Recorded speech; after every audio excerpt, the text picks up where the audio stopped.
This video will be a wrap up of the last two videos, so make sure you've seen both videos. The first one is the repopulation postcards with the cabbage patches, and the second is the first movie, La Fée aux Choux from 1896. This video was inspired by a post by KD, so shout out to him. This isn't a new idea, but it's interesting to revisit this concept now that more information is being discovered. Many thought that we were literally saying that we came from cabbages. This video will assist in explaining the last two videos. So, what are these postcards referring to?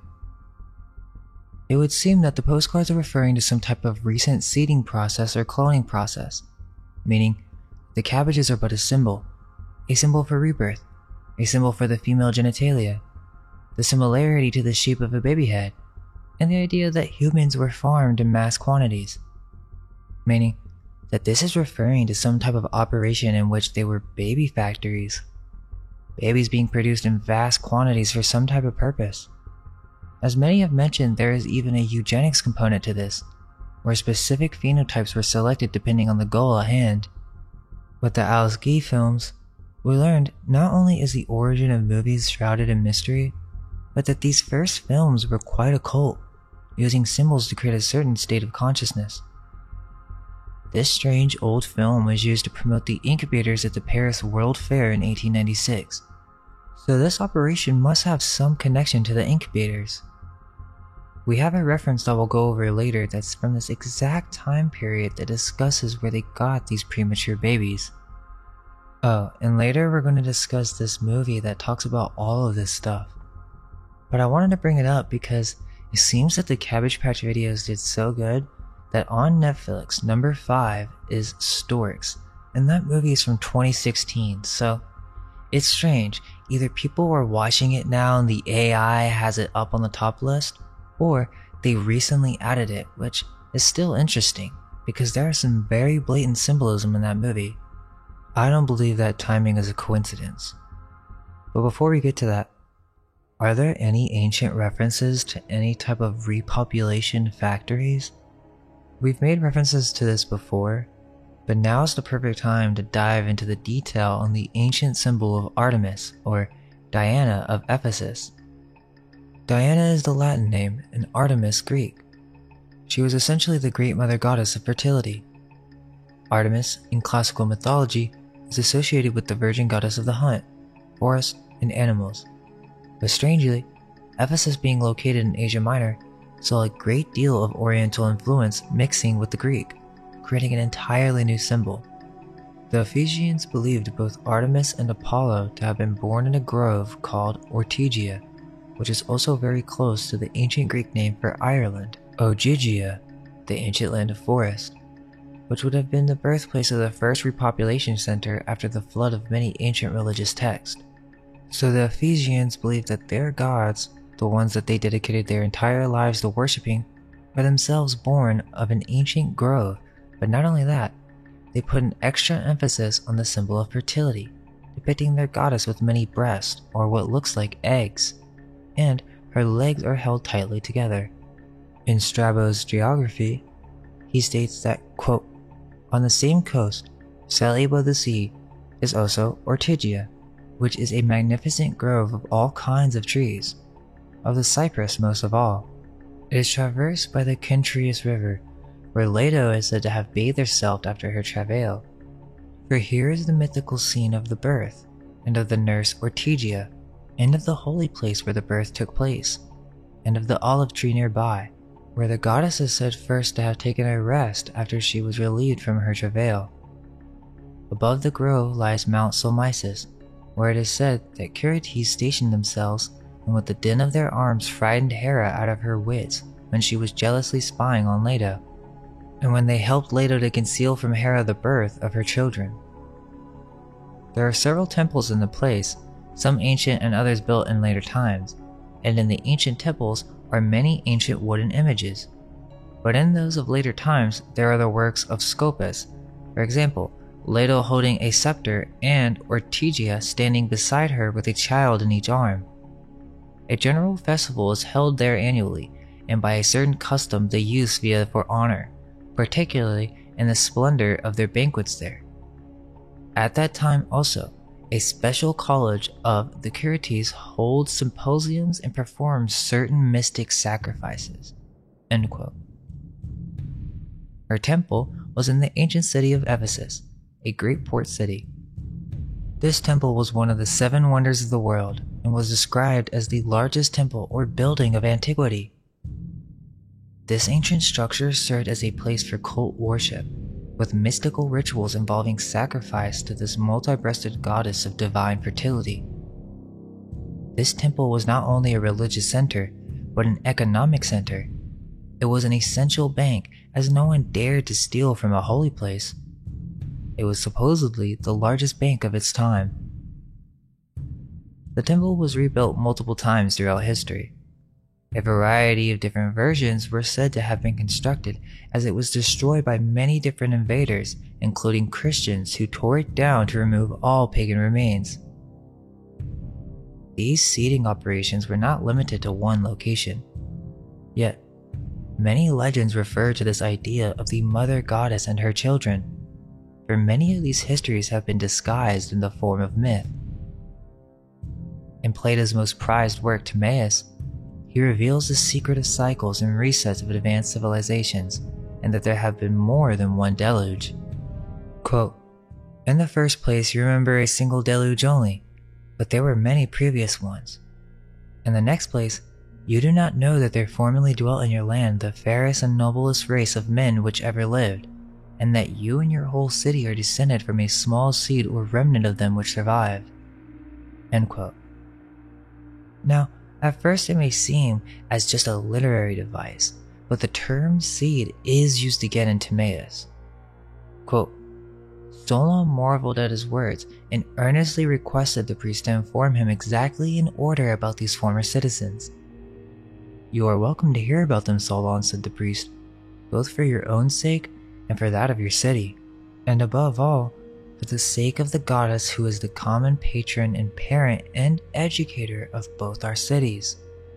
She founded your city 1,000 years before ours, receiving from the earth and Hephaestus the seed of your race, and afterwards she founded ours." End quote.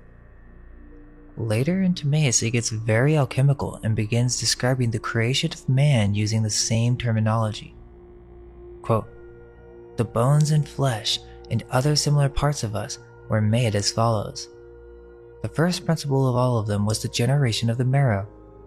For the bonds of life which unite the soul which the body are made fast there, and they are the root and foundation of the human race.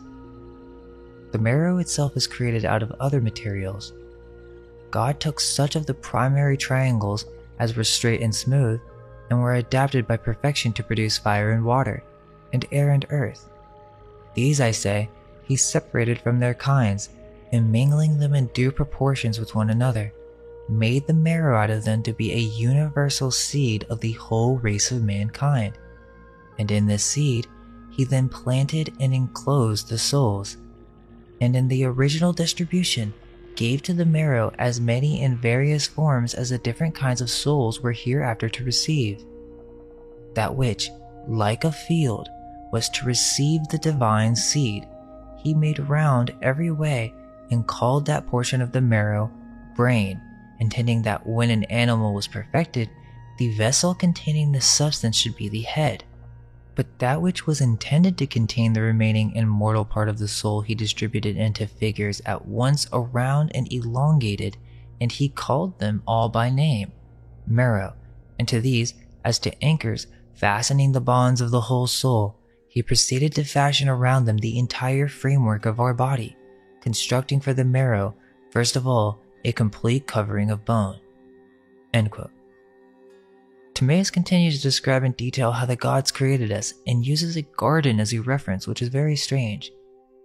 At first you think he's just talking about God and the soul, and then he says, quote, "But our creators, considering whether they should make a longer-lived race, which was worse, or a shorter-lived race, which was better, came to the conclusion that everyone ought to prefer a shorter span of life, which was better, to a longer one, which was worse, and therefore they covered the head with thin bone, but not with flesh and sinews, since it had no joints, and thus the head was added, having more wisdom and sensation than the rest of the body. But also, being in every man far weaker. For these reasons and after this manner, God placed the sinews at the extremity of the head, and a circle around the neck, and glued them together by the principle of likeness, and fastened the extremities of the jawbones to them below the face, and the other sinews he dispersed throughout the body, fastening limb to limb. The framers of us framed the mouth, as now arranged, having teeth and tongue and lips, with a view to the necessary and the good, contriving the way in for necessary purposes, the way out for the best purposes, for that is necessary which enters in and gives food to the body. But the river of speech, which flows out of man and ministers to the intelligence, is the fairest and noblest of all streams. Still, the head could neither be left a bare frame of bones on account of the extremes of heat and cold in the different seasons, nor yet be allowed to be wholly covered and become so dull and senseless by reason of the overgrowth of flesh. The fleshy nature was not therefore wholly dried up, but a large sort of peel was parted off and remained over, which is now called the skin. This met and grew by the help of the cerebral moisture, and became the circular envelopment of the head.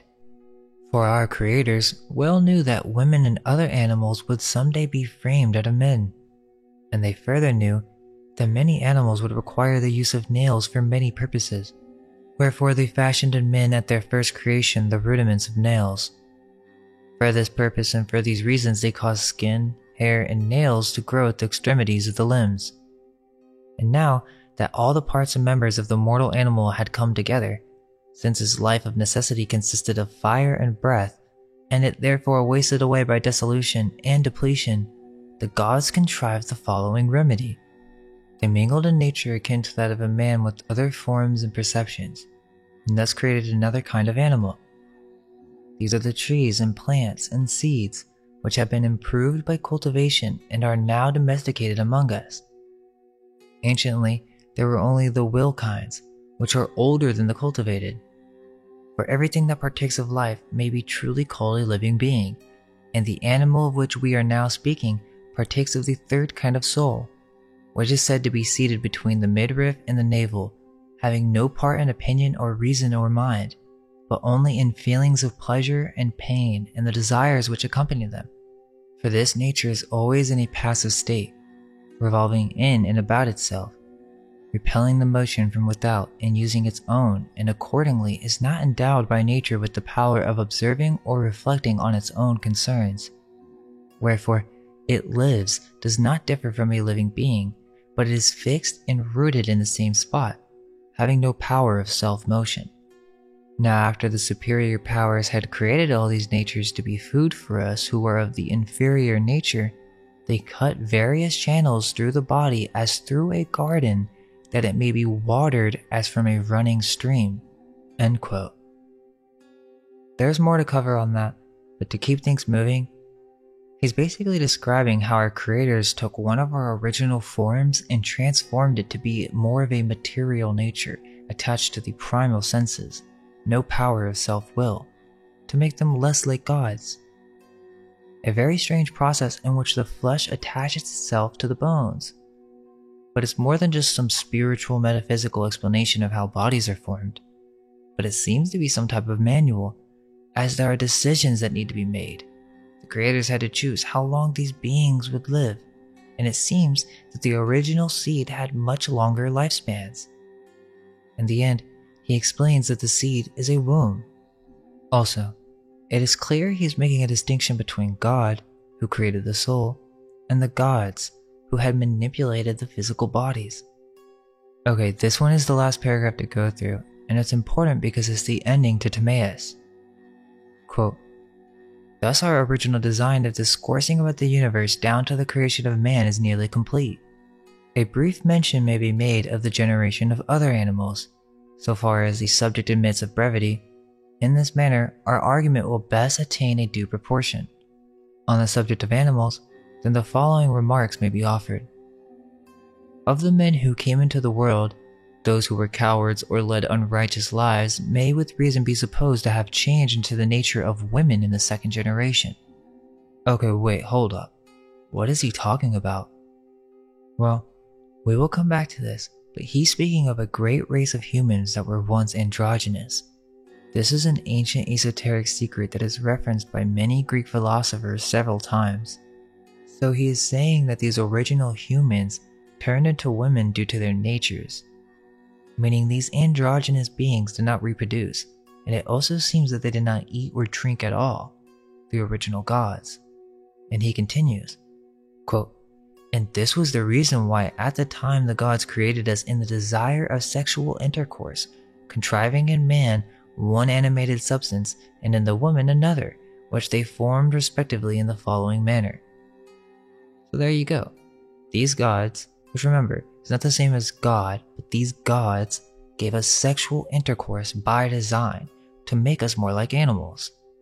Quote, "The outlet for drink by which liquids pass through the lung under the kidneys and into the bladder, which receives them by the pressure of the air amidst them, was so fashioned by them as to penetrate also into the body of the marrow, which passes from the head along the neck and through the back, and which in the preceding discourse we have named the seed. And the seed having life and becoming endowed with respiration, produces in that part in which it respires a lively desire of emission, and thus creates in us the love of procreation.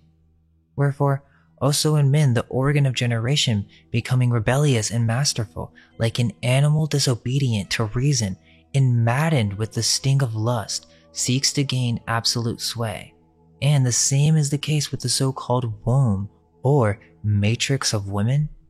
The animal within them is desirous of procreating children, and remaining unfruitful long beyond its proper time, gets discontented and angry, and wandering in every direction through the body, closes up the passages of the breath, and by obstructing respiration, drives them to extremity, causing all varieties of diseases, until at length the desire and love of the man and the woman, bringing them together as it were plucking the fruit from a tree, so in the womb as in a field, animals unseen by reason of their smallness and without form. These again are separated and matured within. They are then finally brought out into the light, and thus the generation of animals is completed. Thus were created women and female sex in general." End quote. Now Plato is very secretive throughout this entire book, and it would seem that the knowledge of the science and art of cloning hybrid creation would be a heavily guarded esoteric secret. This also is connected to the mysterious nature of the alchemist, which will have to be its own video, but this is connected to the creation of an artificial man. These were the greatest mysteries of the ancient world, and every occult author is elusive on the subject, hence the need for the philosopher's stone to decode the message. Although, it is also portrayed as an unknown mythical substance of turning base metals to gold. However, the symbols go deeper than just that. That will have to be for the next video. This video is about to go over some crazy stuff, but we just needed to start with Timaeus first. So who were these androgynous beings? How do men turn into women? Well, some of the Greek gods that they're referencing are actual beings that once existed, and they were androgynous in nature. They were extremely advanced beyond our comprehension because their souls were more seated in the head as described by Plato. It was by design that it had moved into the breast like other animals. Plato, towards the end of Timaeus, is actually referencing his symposium, which again is another symbol, but in this, he reveals the secret of our past natures.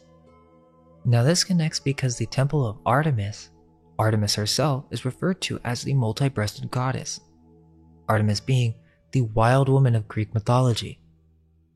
Well, this Artemis symbol is another reference to the Amazons, or the race of humans that were only female and had become fully independent with no need for men. The Amazons were also referenced as the one-breasted women. This is very interesting as we discuss the distortion of the original Artemis symbol. Well, get this. The original temple of Artemis at Ephesus in mainstream history is said to have been built by the Amazons who brought their statues. Quote, "Then they, the Amazons, turned to Ionia and Aeolia and made provinces of them after their surrender. Here they ruled for some time and even founded cities and camps bearing their name. At Ephesus, also they built a very costly and beautiful temple for Diana because of her delight in archery and the chase, arts to which they were themselves devoted." End quote. Quote, "Ephesus was thought to have been founded by the Amazons and their statues, chosen from a competition among the most celebrated artists of the day, were dedicated at the completion of the Temple of Artemis around 440–430 BC. Roman copies of these lost bronze originals each show the figure of the same size and dress, with the right arm raised over her head, sometimes leaning on a spear." End quote. The symbol of the Amazon women, which is also a fertility symbol, which is also a repopulation symbol. It's everywhere in our modern culture, manifesting in a variety of forms. Here, you can clearly see that this depiction of Diana of Ephesus is not only an advanced Amazon woman, but she has a crown just like the Statue of Liberty. She is also holding a scepter, which is not just some type of symbolic reference, but an actual device that these beings once possessed. Think about it. Do you know when the Statue of Liberty was brought to America? Now, I think there's a cover-up to the story as well, as some of the early photos do seem to be photo manipulated. They say it was built in France, disassembled, and then they brought it to America to be reassembled. But the photos in France could certainly be fakes, knowing what we know now about old photo manipulation techniques. Regardless of that, the official reconstruction date takes place in America between 1885 and 1886, which is the exact year that the incubators opened in France. Why was there this random allegiance between France and the United States? Oh, just to support liberty? While they were making these postcards at the same time too. Who does that? Just sends over a massive statue like that for free? Well, maybe there's more to this story, and this is the exact period and location that a wave of immigrants made its way through Ellis Island. This was an entry point, and the Statue of Liberty is on a star fort, which in many star forts around the United States, as with Fort Sumter, they would import in mainstream history mass amounts of slaves to these forts. So this was not just for liberty, as the Statue of Liberty is Diana, she is Wonder Woman, mixed with the symbolism of Prometheus, as the flame represents the birth and creation of a new order. Let's remember who designed the statue and during what time period. They would have known that this is an ancient fertility symbol, and they've placed it right in our faces. Scholars say the Statue of Liberty is based off of Libertas, which is true, but both Athena and Artemis are used in very similar ways and both have cult followings.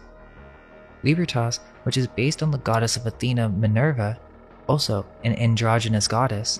Quote, "The helmet is a symbol of the goddess as Athena Minerva, but as Liberty, or Libertas, as the Romans called her, her symbol is a distinctive red stocking cap, the pileus, or Phrygian cap, said to be worn in ancient Rome by slaves who had won their freedom. In the Revolutionary era, rebels in America and France wore this liberty cap as a symbol of freedom from enslaving authority, and often raised it on a pole or pike as their standard." End quote. In short, many of our city seals have this symbol. Remember the owl from Promised Neverland? The orphans who were being farmed? These anime writers know a lot more than what they let on. The secret history of the Statue of Liberty is that it was designed by French Freemasons. Watch the waste management video if you want to know what they were up to with Sod or Sade and all that stuff, but yeah, these Freemasons got caught up being so blatant with their symbolism that there's this French book on this entire subject of their rituals, and so they essentially hid the symbol of Artemis within the Statue of Liberty.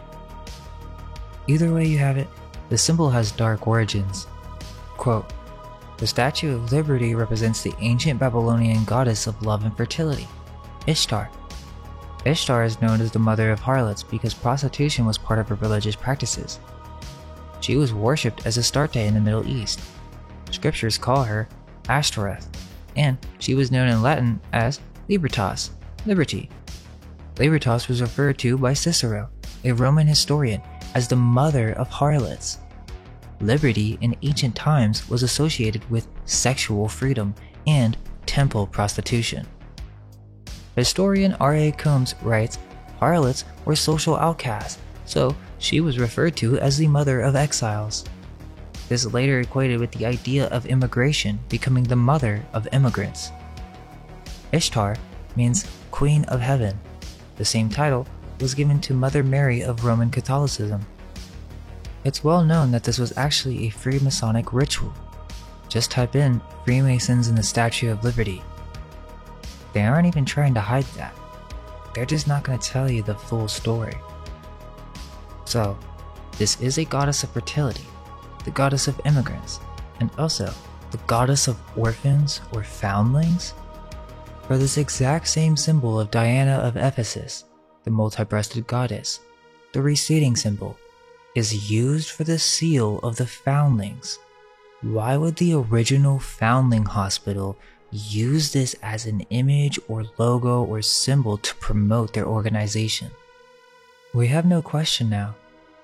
To the left of the seal we have the ancient repopulation symbol of Artemis. Then to the right we have the distortion or the illusion of liberty, which is the harlot in disguise. The baby is the creation born under Ishtar. And why is there a text reading help underneath? The inverted symbol on top being the Lamb of God or Mary, the symbol of the Rosicrucians, to project for the sin they are participating in during this repopulation process, and so they wish to see this as some sort of necessary sacrifice. This foundling operation is directly connected to the incubators.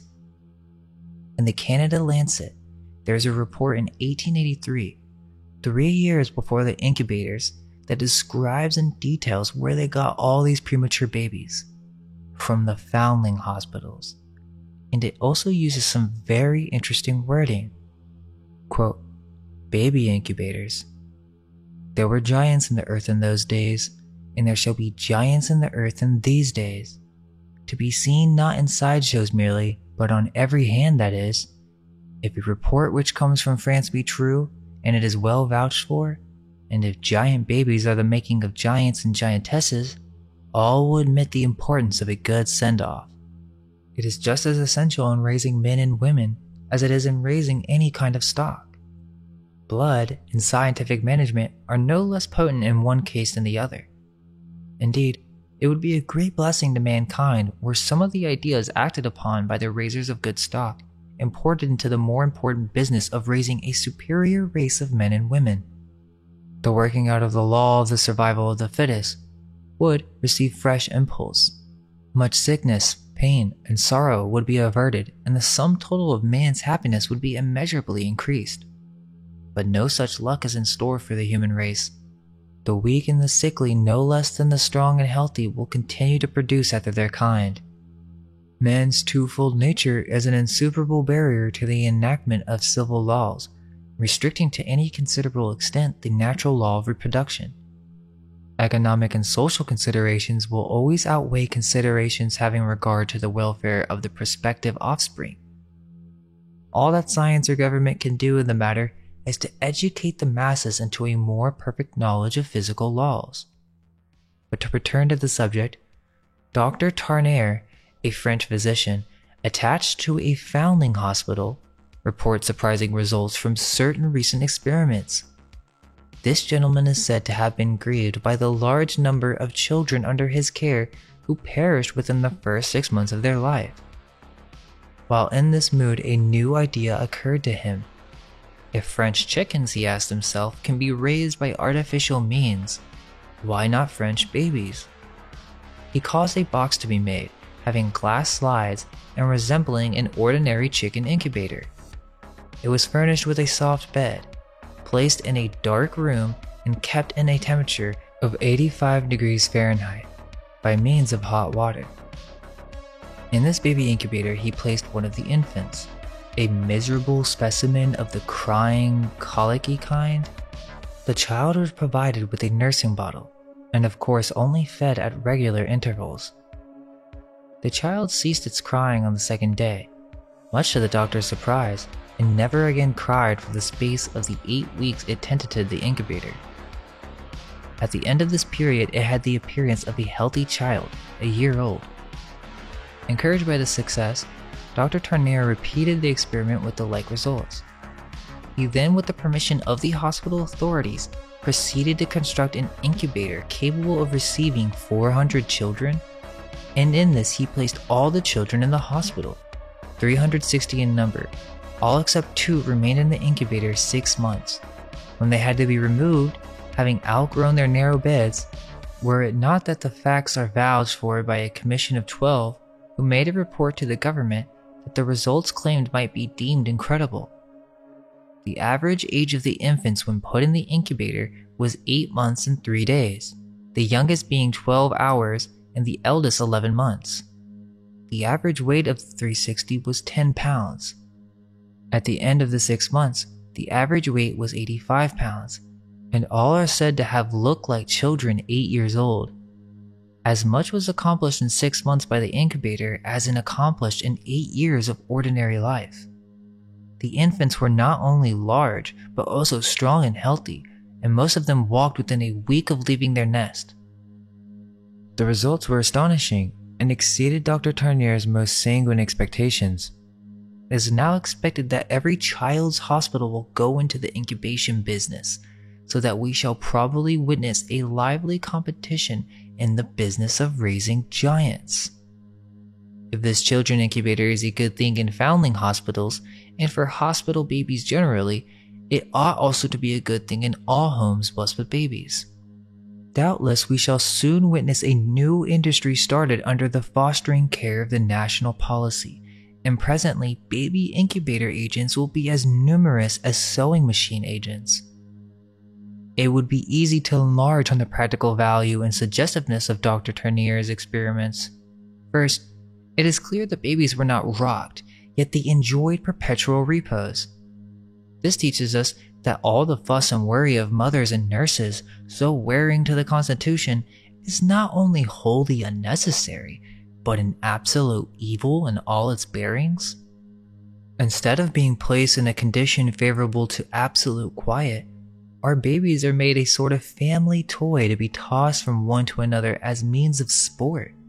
It's almost as if he doesn't understand that babies are family members and that people actually love them. Because then he says, the moment the little creature begins to notice surrounding objects, its powers are excited to the utmost to afford amusement to the family circle. In conclusion, we may be permitted to say that the essential conditions to successful baby raising are 1. Absolute quiet and no unnecessary interference on the part of the nurses. 2. Regular and judicious feeding.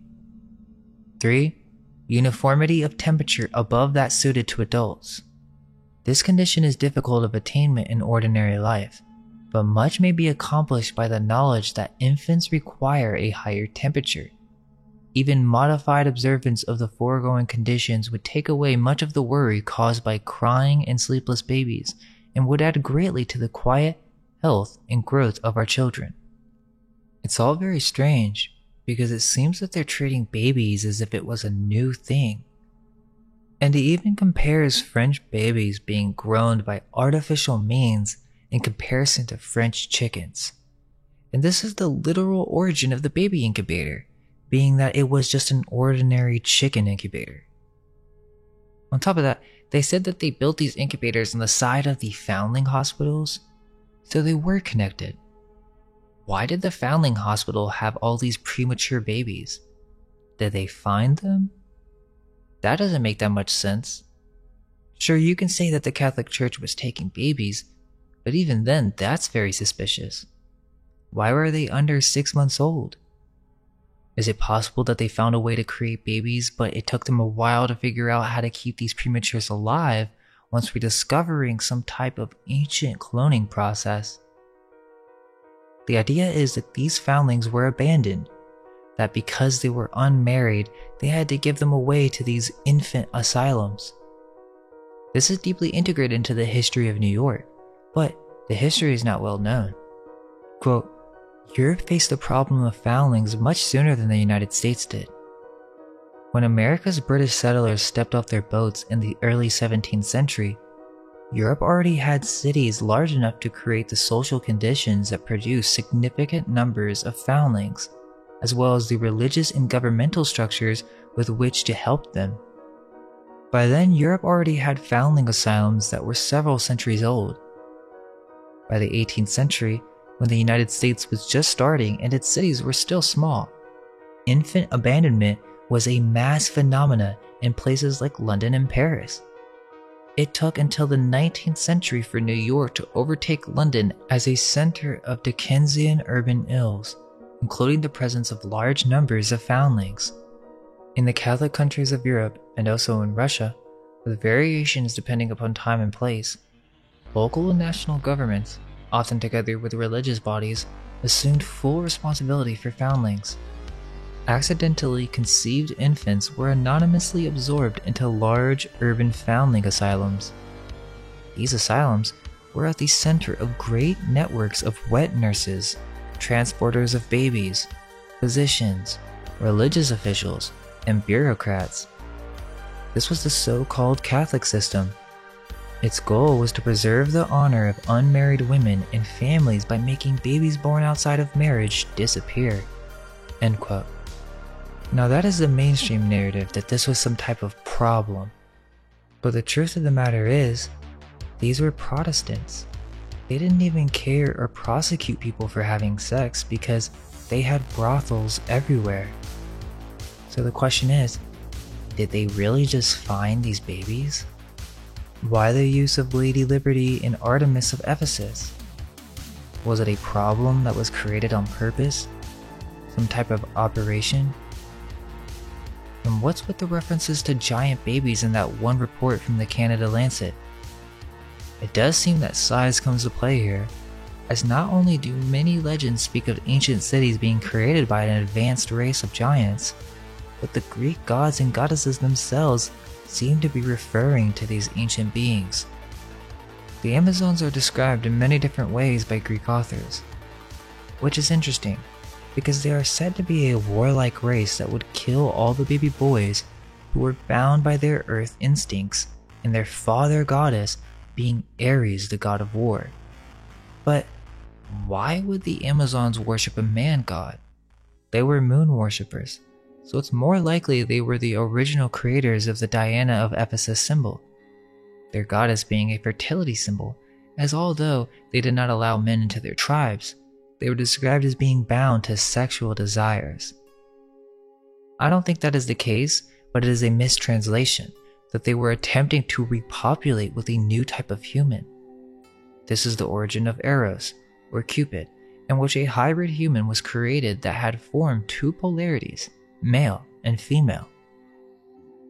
Think about it. Remember Futurama and the Amazon women? They were trying to have snoo, with the purpose of what? Repopulation. Now come on guys, you guys know that Matt Groening knows some deep stuff, and that is no mere coincidence. They also are giants, so it doesn't make sense that they would really have sexual intercourse with such small humans. This is just a play on the process in which these Amazon women giants created a new hybrid man, in which they changed the age and added orifices for eating, drinking, and pooping. How else would a civilization of only women survive?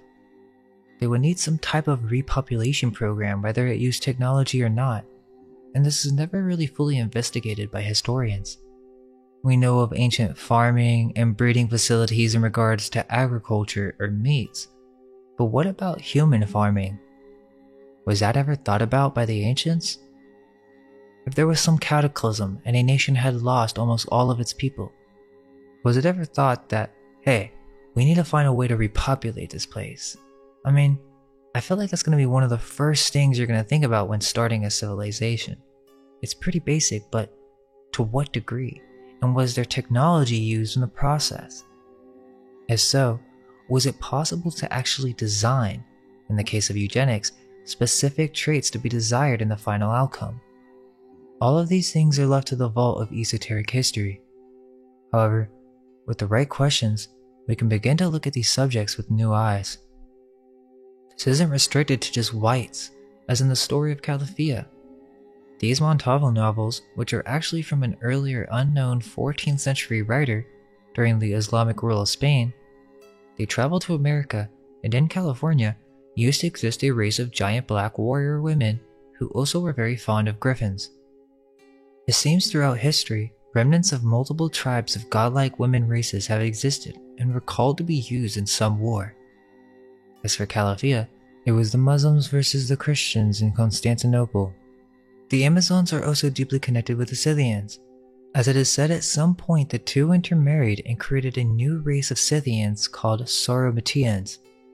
Quote, the 5th century BC historian Herodotus did the best to fill in the missing gaps.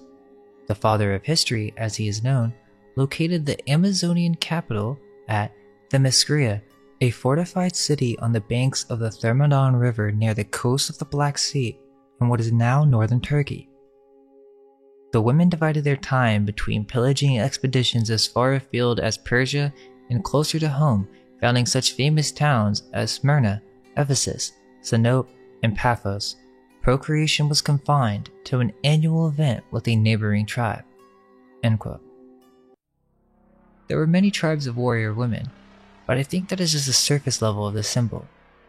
As we discussed with the androgynous beings, they had a different form in mind, no need to eat and drink, and were essentially gods. Wonder Woman, Lady Liberty, the mother of immigrants, Athena. Well, just as the owl is the symbol of Minerva, the bee is the symbol of Artemis. The bee of Artemis. Quote, the early association of the bee with the cult of Artemis is attested by varied evidence.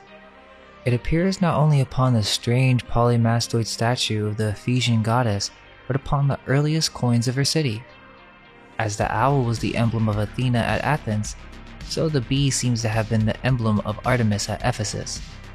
Although the extant examples of the polymastoid statue are all of late date, it is hardly possible that the type with its medley of elements can have been a late Hellenistic creation.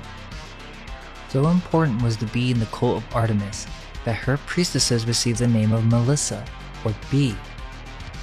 There is no direct evidence that the Ephesian priestesses of the goddess bore that title, but the assumption that she did is justified by the monuments cited. Another such title was beekeeper. The first priestess with the title probably served in the temple of Apollo, there which bees had made of wax. These Apolline bees must have had some relation to the bees of Artemis, the twin sister of the god. End quote. You can even see the bee on old coins and statues. Remember the bunny bee from the Cabbage Patch story? Well, the honeybee was a sacred symbol in antiquity, and civilization supposedly worshipped it for its life-affirming gifts of honey.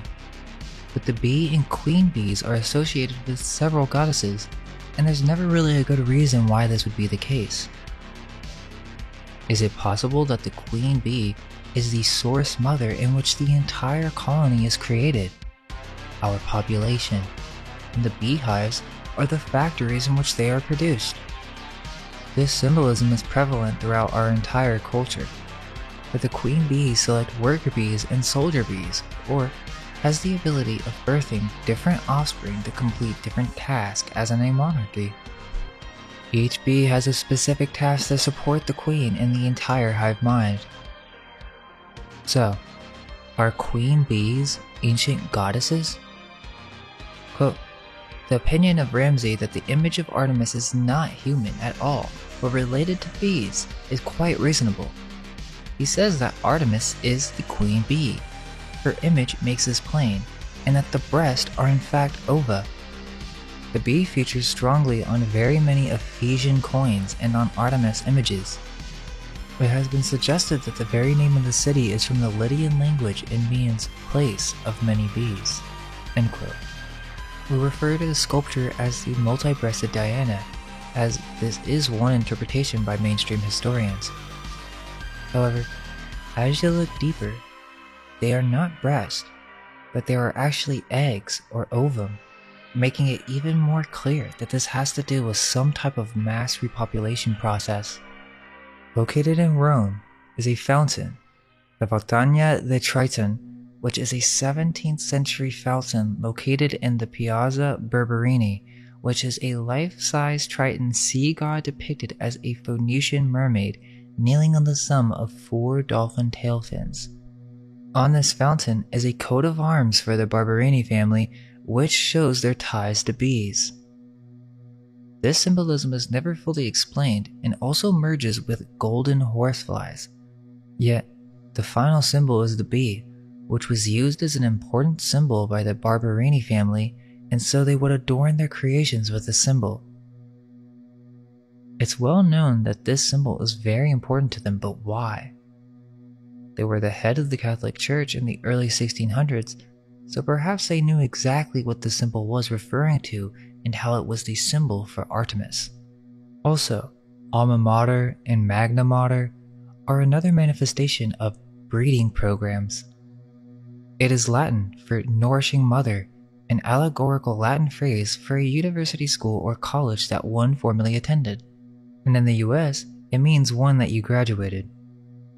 It refers to the nourishing mother, the nursing mother, the fostering mother, meaning that these schools are breeding programs for the mind in which the mother is birthing the specific type worker-minded bees. The castle on the head is another symbol connected to the ancient Artemis and Liberty symbol, as this process of repopulation is crucial in the foundation and structure of the New World. Magna Mater was an ancient female Roman cult. The cult was introduced as a new form, the Phrygian goddess Mater, by way of its Greek incarnation, the cult of Cybele. You come to find out that there are many mother goddesses out there, and instead of them being just some random goddess that an entire ancient city would dedicate their entire religion and life to, what if these mother goddesses were actually some type of machine or method in which you could create clones? Where else did all these orphans come from? How do you have an abundance of premature babies? We know that they had infant asylums for just this problem, and it seems that these facilities were producing these babies en masse. I mean, some of these old pictures are very telling. You see children being prepared for the new world with mud in the streets. So the Statue of Liberty is Diana of Ephesus, and it is an occult symbol, the key in understanding of repopulation. Its supposed construction by Freemasons in 1886 brings suspicion to this being a symbol on how the United States acquired its new citizens. I also don't think that they were creating just humans. They were probably experimenting with all kinds of animal to humanoid ratios, creating the hybrids from myth and legend as well as the hybrid animals we know today.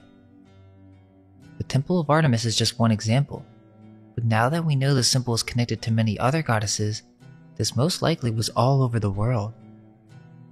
We see these depictions of hybrid beings from a variety of different cultures, and even the Bible says that the flood came because of the hybrids and giants that existed. Michael Tarsarian, who has heavily influenced our work, presents the Garden of Eden as after the flood in the timeline, in which our forms were genetically altered to be more material and reptilian. Of course, his approach at the time was extraterrestrials. However, what if this goes deeper than some Anunnaki Sitchin novel, and perhaps we were referring to some type of advanced race of ancient humans that possessed advanced technology and or knowledge of alchemy? Even the story of the homunculus and artificial man, the golem, are referencing a similar process in which an artificial man could be created through the elements. That'll have to be for the next video, but this symbolism is multi-leveled. On the surface, it is referring to some type of physical process in which an artificial human could be created. Alchemy is the origin of modern-day science, not too far out to consider that they may have been considering early forms of genetic engineering.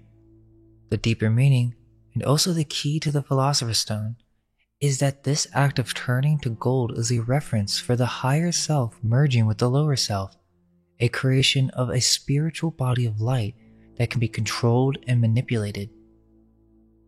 That's an entirely different subject, but this idea of creating humans and or breeding them are not new concepts. They have existed for ages now because again, when cataclysms occur, the bulk of the population is destroyed. There aren't too many options. You can either wait and build up again, Or perhaps a method was devised to speed up the process by a couple generations. Foundling hospitals since their inception were funded by the elite royals, the choice of symbols being fitting. Are we not to question why their seal is Artemis? How are they finding so many orphans and premature babies? Well, orphanages go back to the time of Rome, and even one of the earliest orphanages that we know of is in Venice, called La Pieta, which is a convent of monks and nuns. Since its origin, orphans had been the responsibility of the Catholic Church. Are we going to trust what they leave us with in terms of this all being an honest attempt to take care of the needy, when they are the ones who put the laws in place, are in charge of the economy, and yet all these poor families have to give up their children because of the society that they live in that is controlled by these Catholic rulers? Something else is going on if you ask me. And as we know now, these incubators were right by the foundling hospitals since they had so many premature babies for some reason. If you type baby incubators 1900s, you will first see the babies of Coney Island. But there's more to this story, as during the late 1800s, a physician, Martin Coney, had begun to demonstrate the efficacy of infant incubators throughout the US and Europe. They were showing these everywhere, and it's really not that advanced of an invention. Seems weird that this came out of nowhere. Then you start having these world fairs, and they're showing off these babies as some sideshow, and you could literally buy them so they were for sale?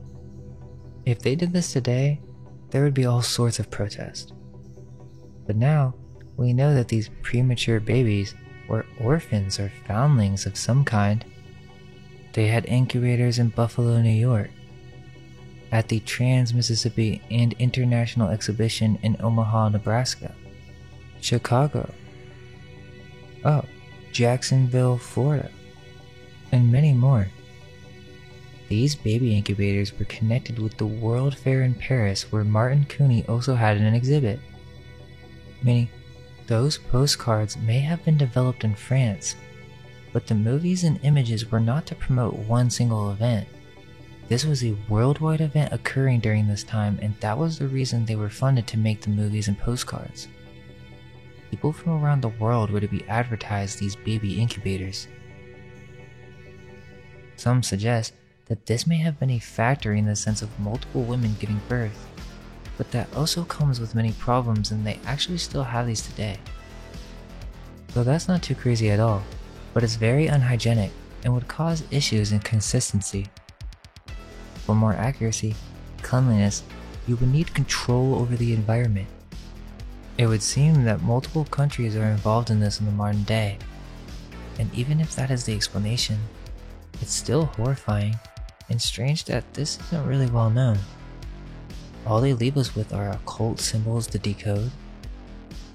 Well, I think there's even more to this story than just a literal sex factory, and it's interesting because this subject has really piqued the collective interest, it seems. As we mentioned in the beginning, Netflix randomly released Storks, and it's at top 5 right now, so I never really heard of this movie, but I just wanted to mention a couple things. The movie has some crazy symbolism. Well, first, it's a high-budget film around $70 million, and it's a movie about how storks in the past delivered babies. This was their duty, their passion, what they were born to do. And it's obvious from the beginning that they have some massive postal force. They mentioned at the beginning how there were rules that you could not form a bond with the baby, to not even treat it as human, but that they were just packages. The first packages that this postal service began with since its inception. Whoever made this movie or wrote in the symbolism knows what we're discussing about right now. Which makes it even weirder that they put this in the movie up during this time on Netflix. Well, the story goes that as this postal service developed into the modern day, they stopped delivering babies to the point where it essentially becomes myth, and all the humans laugh at anyone who thinks these storks still deliver babies. But the weird thing about that is they say, "Oh sweetie, storks don't deliver babies anymore, but they used to a long time ago." So it's not that they don't do it or they think the idea is ridiculous, it's just that they don't do it anymore. And that's kind of where we start with the story, that this company, called Corner Store, which is the original postal service that was delivering babies, turned into this huge corporation. This seems to be a blatant parody of Amazon, the modern day king of delivery. Keep in mind that this movie is from 2016.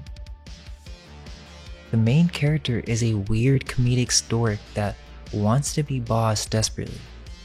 He just follows the system, is willing to do anything for this fake illusion of success. Well, the boss wants to get rid of this orphan girl, which, that was weird to me. Right off the bat, they introduced this orphan character. That's no accident. Her name is Tulip, who is a human orphan raised by storks. The symbol of the tulip has been used by royalty as a symbol of wealth and prosperity. But red tulips, the girl's hair is chosen red on purpose, so we're speaking of red tulips. From the Buffalo News, February 28, 1897, quote, Harvard men dined, made merry around the banquet table at the Saturn Club. The Harvard flag, a huge banner of the brightest crimson with the university's initial letter of corresponding size as white as the driven snow in the center, floated from the staff of the Saturn Club yesterday, and it was significant of the banquet of the Harvard Alumni Association of Western New York. Crimson, the color which had urged the diners as students to ecstasies of affection for their alma mater, was the one decoration. There was about 100 alumni at a long table which took in the whole length of the dining room. The scene was as pretty as good taste could have made it. The flag draped the wall near the head of the table, and the latter had in its center a bank of crimson flowers. This was flanked at either end of the table by the university letter in perfect formation and composed of red tulips. So for their altar mater ceremony, they dined with decorative red tulips. And remember, we're speaking of symbols. It's only when we learn to understand these symbols that a great veil can be lifted. It gets way deeper. After typing red tulip fertility, just looking for symbols, there are companies using these symbols where they advertise to grow your family using egg donors. Even specific phenotypes are possible. Now my only question is, why use the symbol of the tulip? As we know, this means that the tulip means more than just a red flower. In many ways, it represents the sex organs themselves, as with the postcards. However, its main symbol representing fertility in children, specifically orphan children, lost blood. During the Dutch Golden Age, there was something called tulip mania. So this may be pretty controversial, but it's only when we ask questions can light be shed. This period involved a strange delusion where people began paying extraordinary prices for flowers and produce. And they have all sorts of excuses for why this is, but I find it interesting that this is a mainstream historical event, and it's called tulip mania. I believe that this might be an even older reference to these postcards, and it's from the 17th century. Oh, and get this, it wasn't just tulips that were overpriced, but cabbages. Let's remember that tulips and roses are very similar in appearance. There was a cabbage fever. Now, that seems so random to me. Why cabbages? We know that they use symbolism. Are they actually referring to something else? This will have its own video, but basically, after the Dutch were supposedly liberated from the Spanish Empire in 1581, they just began growing tulips all around their palaces, and the rich began to become obsessed with tulips for no apparent reason.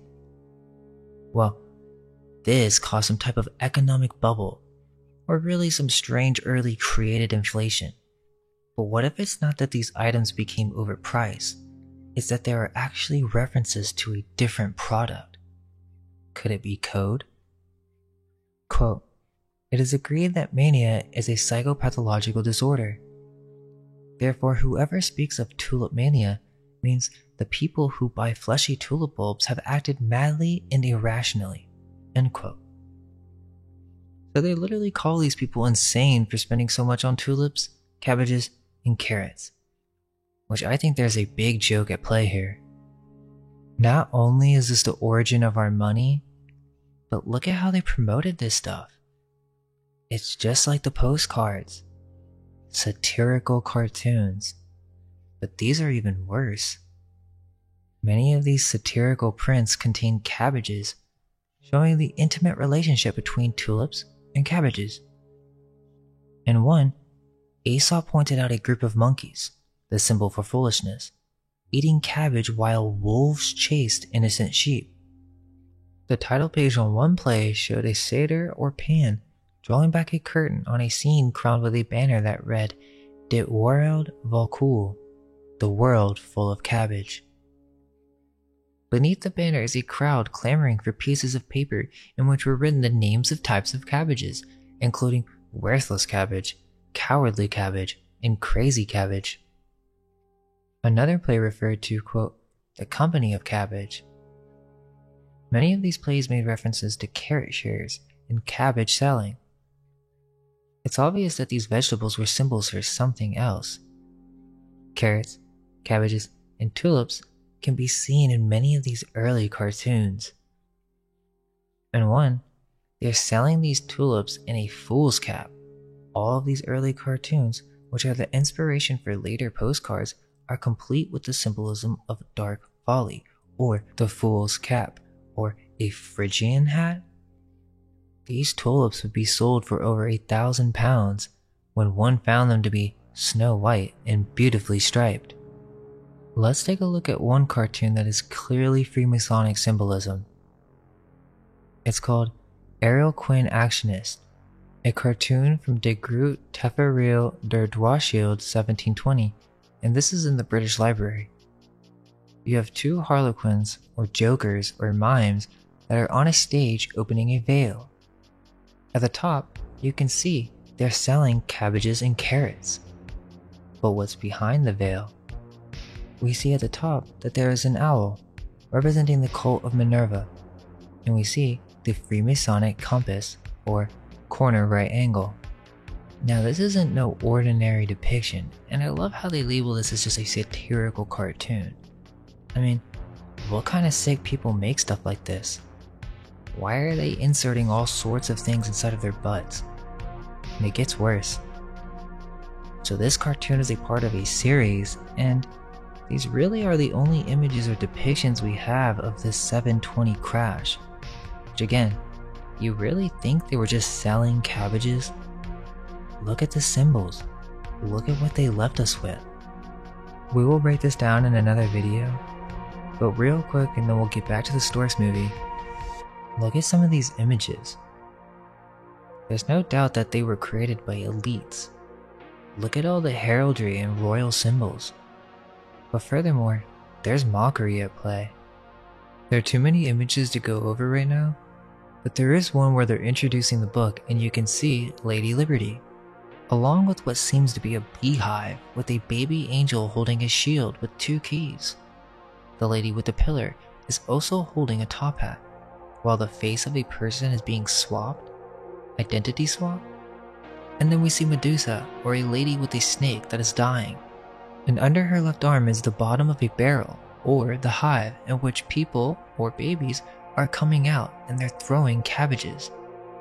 They're throwing these cabbages into another scene where there's a devil and a crowd throwing a person into a flame, what would seem to be a sacrifice. These are the reset engravings from the early 1700s, and it also connects with other famous artists from England, but we'll discuss that in the next video. Essentially, they were using tulips and cabbage symbolism way before the 1800s, and it seems they use it as a means to promote some type of secret symbolism under the guise of satirical cartoons. And this is just way too weird. I mean, I couldn't make this up. Like, there's this one where they're literally trying to cut out the third eye and insert these new economic systems literally into our rears as if they're trying to forcibly manipulate our new forms. Well, back to the movie. So yeah, there's this deep symbolism behind tulips and cabbages, and the writers of this film seem to be fully aware of it. So the stork has to fire this orphan named Tulip but it's her birthday and she's kind of cool, so the stork doesn't want to fire her because he feels bad for her. He's not like his boss who gets off on hurting others. So, the stork comes up with an idea. Let's put her in the old letter room because no one sends in letters for babies anymore. You can even tell that this is an older building or something and different from the main corner store building, which really is just a large cargo container or trailer. Well, long story short, the orphan gets tired of being in the room, basically goes insane, and she eventually gets a letter from another character in the film, a child with the last name Gardner, whose parents are real estate agents. The boy is so lonely and desperately wants a little brother, so he hears about the storks and writes them a letter, the first letter in ages. So finally, the orphan gets a letter and she feels that she has a duty to be the manager of this new letter room. So she takes this letter to that old abandoned building, but the stork character tries to stop her from doing anything else because he lied to the big boss that he fired her already.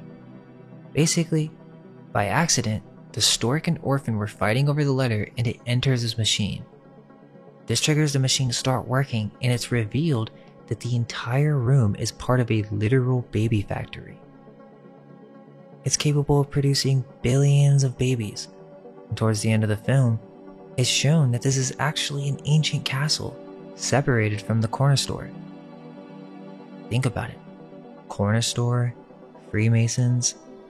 Why use Amazon? Is it a reference to Amazon women?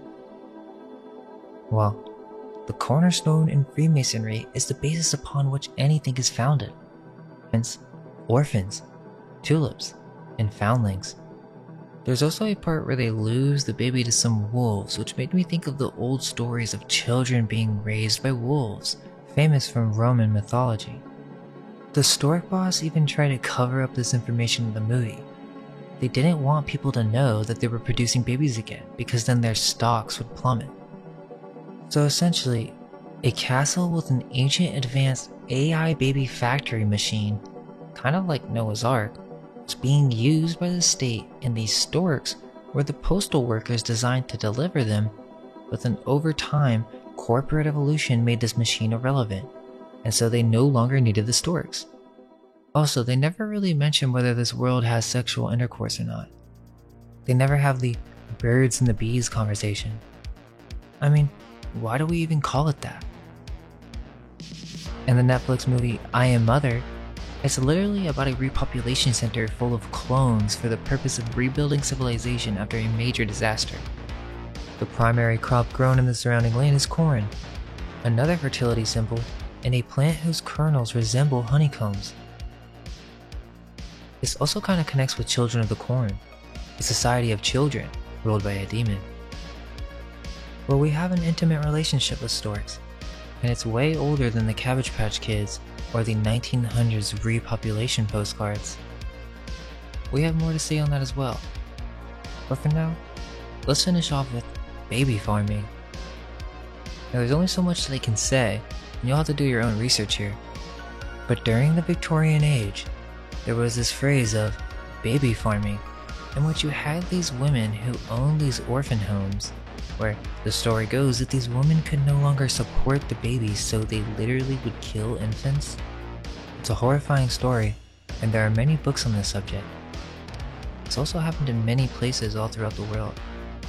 I do think this is a cover story for something much deeper, as they had advertisements for these baby farms as well.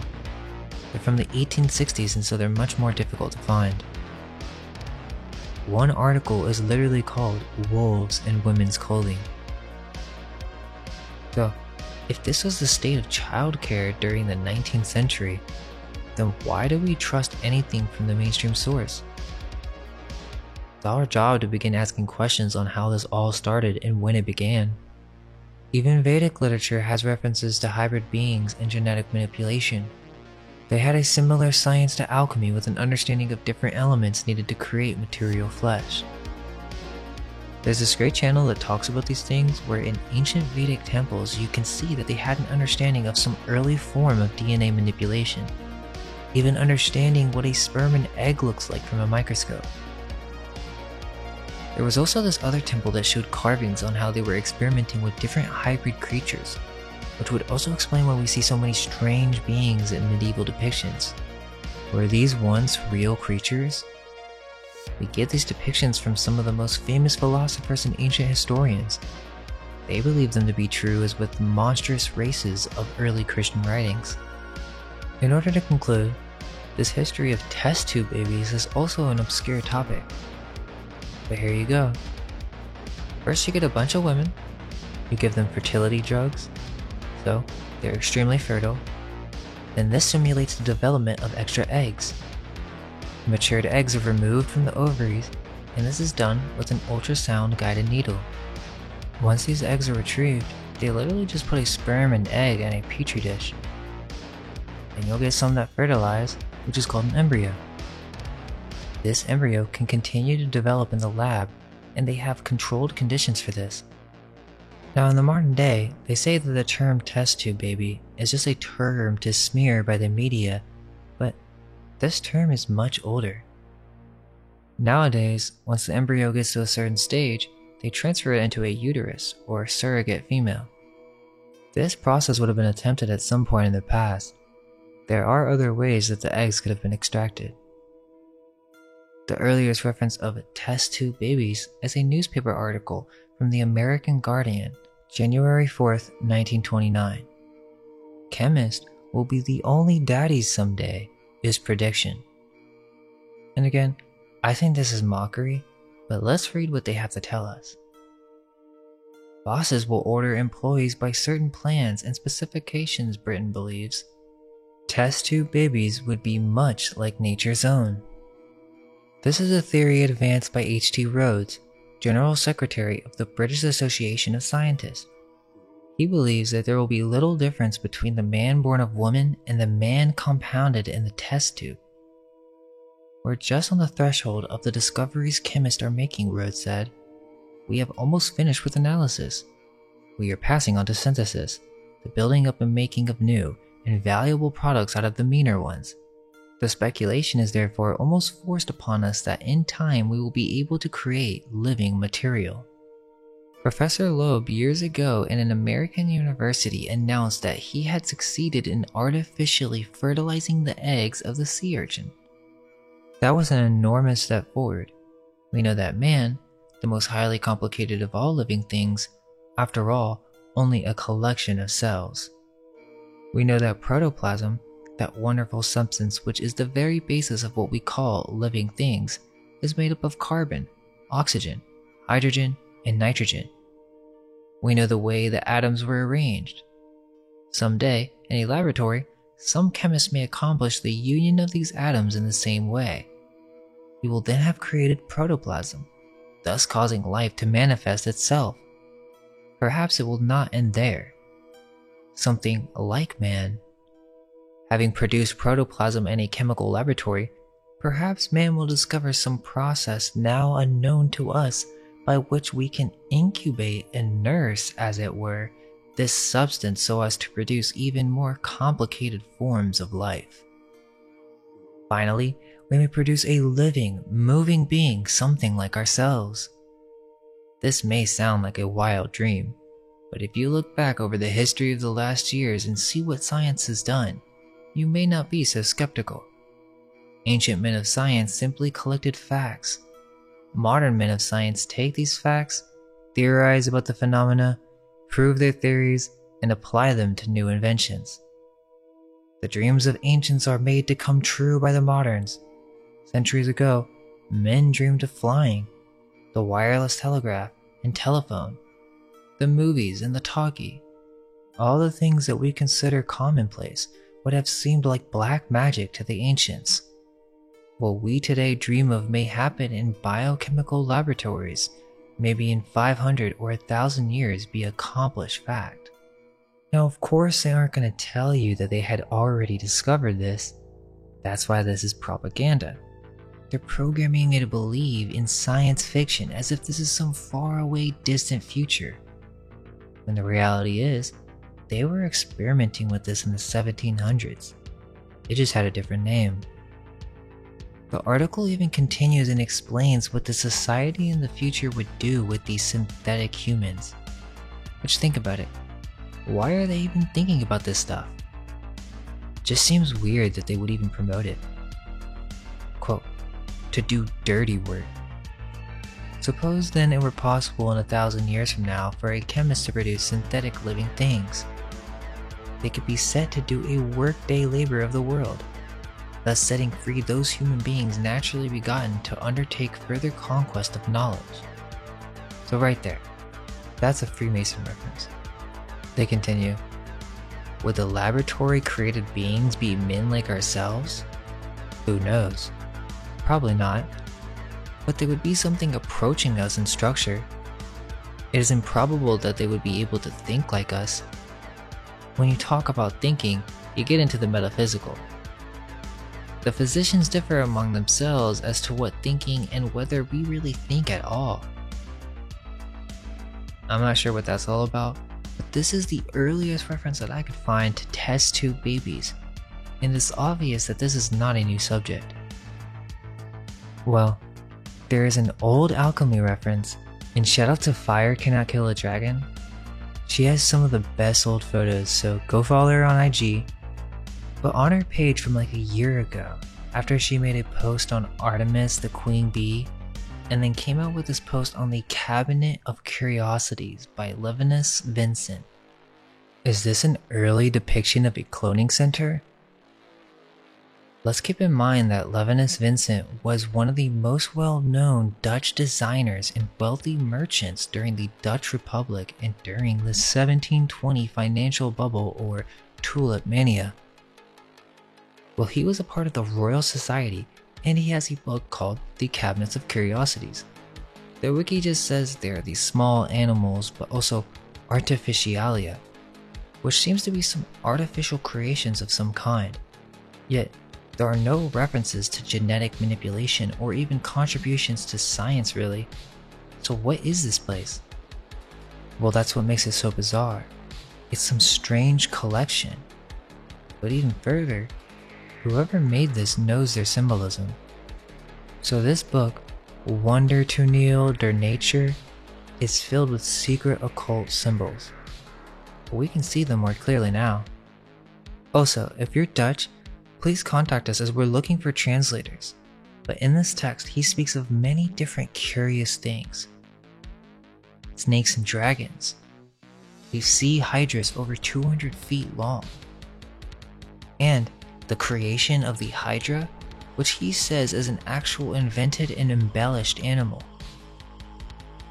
There is a depiction in which you can clearly see a man holding a hive and pointing to the shelves next to him, filled with various vials. Under him are two baby orphans, and one of them is holding the Freemason compass or square. And we know this is no accident, because you can see it in the floral decorative symbols as well.